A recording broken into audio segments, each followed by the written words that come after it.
Assalamualaikum warahmatullahi wabarakatuh. Alhamdulillahi alamin. Assalatu wassalamu ala asyrafil anbiya'i wal mursalin wa ala alihi wa ashabihi ajmain.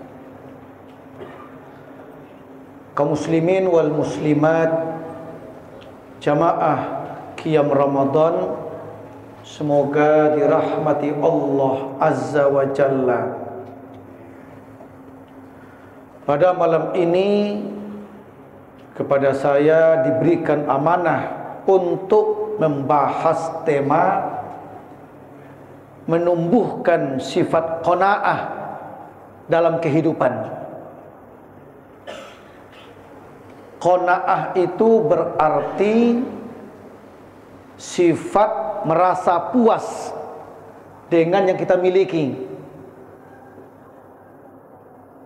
Apa saja yang Allah beri sama kita, baik tentang kondisi fisik kita, rendahkah, tinggikah kita, gemukkah, kuruskah, mancungkah, pesekkah kita, cantikkah kata orang, jelekkah, gagahkah, tampankah, ini semua pemberian Allah kepada kita. Tentang jabatan, pangkat pun begitu. Hasil ikhtiar, Allah berikanlah kedudukan, pangkat, jabatan. Harta pun begitu. Hasil ikhtiar, Allah berikanlah harta, keuangan. Dengan semua pemberian ini, kita merasa cukup. Bukan cukup ya, tapi merasa cukup. Kalau cukup nggak ada, Pak. Tidak ada manusia cukup dengan dunia, nggak ada. Kata Nabi di hadisnya, manusia itu kalau diberikan emas 1 lembah, ingin 2 lembah. Dikasih mobil Avanza, ingin Pajero. Nah, itu. Dikasih Pajero, ingin Alphard. Dikasih rumah 1, ingin 3. Jadi manusia itu nggak pernah cukup, kata Allah. Nabi pun mengatakan begitu. Tapi hendaklah kita mampu menanamkan di hati, jiwa, sifat merasa cukup dengan pemberian Allah. Itu qanaah. Qanaah namanya. Ya. Umat Islam, Allah dan Rasul tegaskan agar kita miliki sifat qanaah itu. Siapapun kita, apapun pangkat jabatannya, berapapun harta kita miliki, qanaah.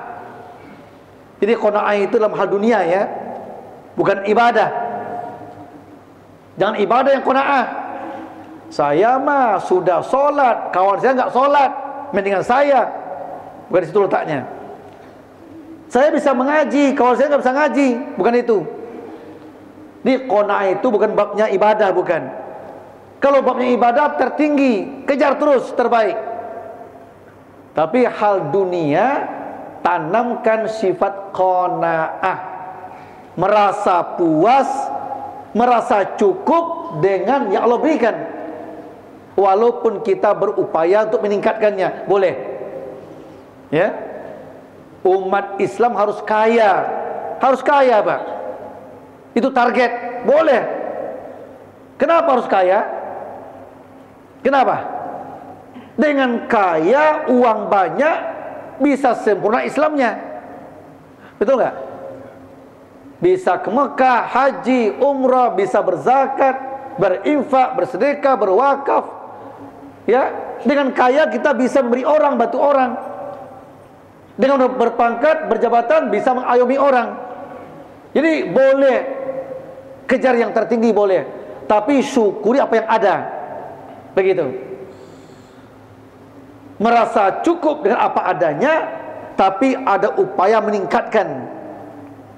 Ya, bukan berarti kita berdiam diri, bukan berarti kita nggak usaha lagi, Ya, bukan itu artinya. Kita tetap berikhtiar yang terbaik. Namun yang ada itu syukuri dulu. Kan ada orang Pak ya, masih muda, dilihatnya temannya, wah wajahnya cantik, hidungnya mancung, kok saya pesek katanya. Operasi hidungnya, ya supaya mancung seperti kawannya. Akibatnya apa? Kesenggol dikit sakit, hilang nikmat hidupnya. Dilihat bibir kawannya, wah ini bagus nih, kecil, mungil, udah seksi. Akhirnya apa? Disuntik bibirnya itu. Suntik bibirnya tuh membelai dia kan? Ya, itu namanya tidak qanaah dan tak bersyukur namanya. Itu nggak boleh. Ya, di qanaah itu artinya kita merasa bahagia, merasa puas, merasa cukup dengan yang Allah berikan. Namun tetap ada ikhtiar untuk meningkatkannya. Ya, ada ikhtiar menambahnya boleh, nggak ada persoalan. Ya, orang yang qanaah akan tumbuh rasa syukur di hatinya. Orang qanaah dia punya sifat syukur dalam kehidupan. Bersyukur dia. Kalau dia bersyukur, Allah berikan nikmat yang bertambah. Jadi kuncinya apa? Kunci hidup adalah yang ada kita merasa puas dan kita bersyukur kepada Allah. Dengan syukur itu Allah akan tambah nikmat yang lain. La in syakartum la azidannakum wa la in kafartum inna azabi lasyadid. Ibrahim 7. Kalau bersyukur Allah akan tambah nikmat. Kalau kufur Allah akan azab. Jadi antara qanaah dan syukur itu berdekatan sebenarnya. Orang yang qanaah akan muncul syukurnya. Orang qanaah akan tenang jiwanya, akan tentram batinnya, akan nyaman hidupnya. Kalau enggak qanaah, enggak akan bersyukur. Kalau enggak syukur, akan berbuat sesuatu yang melanggar syariat.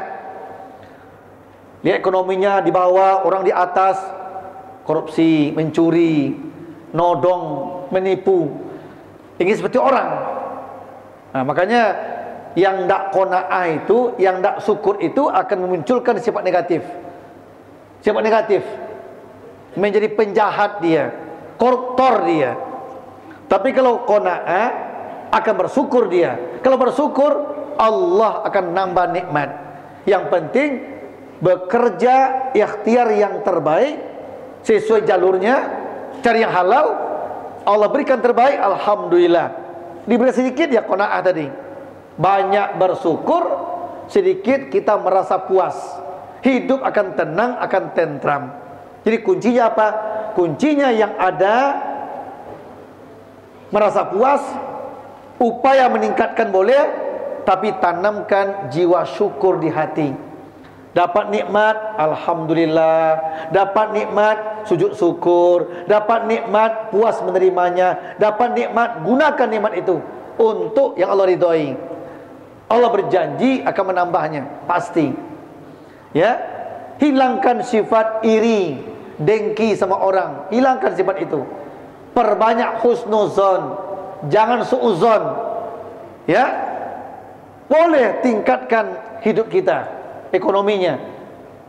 Silakan tingkatkan, tapi tidak melabrak syariat. Tingkatkan status kita, boleh, tapi tidak sombong, tidak ujub. Itulah sebenarnya konsep hidup orang mukmin itu. Orang mukmin Allah uji dengan kemiskinan, dia bersabar. Diuji dengan kemelaratan, dia bersabar. Dengan musibah, dia bersabar. Dengan kebaikan, dia bersyukur. Hidup sederhana, dia qanaah. Itulah mukmin sejati. Dengan latihan Ramadan ini, semoga tertanam di hati kita jiwa qanaah itu. Dengan Ramadan, dengan puasa yang benar, kita bisa mengontrol diri kita.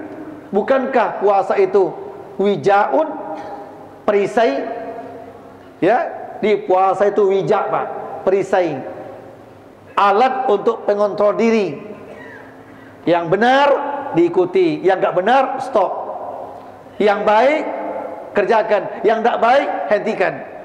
Itu namanya puasa, siam. Itulah dia imsak, menahan, pengendalian diri. Dengan puasa akan muncul jiwa syukur, dengan puasa akan muncul jiwa qanaah, dengan puasa akan hilang sifat-sifat negatif. Yang penting puasanya seperti yang Rasul contohkan. Bukan hanya sekedar enggak makan, enggak minum, enggak berhubungan sama istri, tapi juga mampu mengendalikan panca inderanya. Ya, di sifat-sifat yang positif akan muncul akibat puasa itu.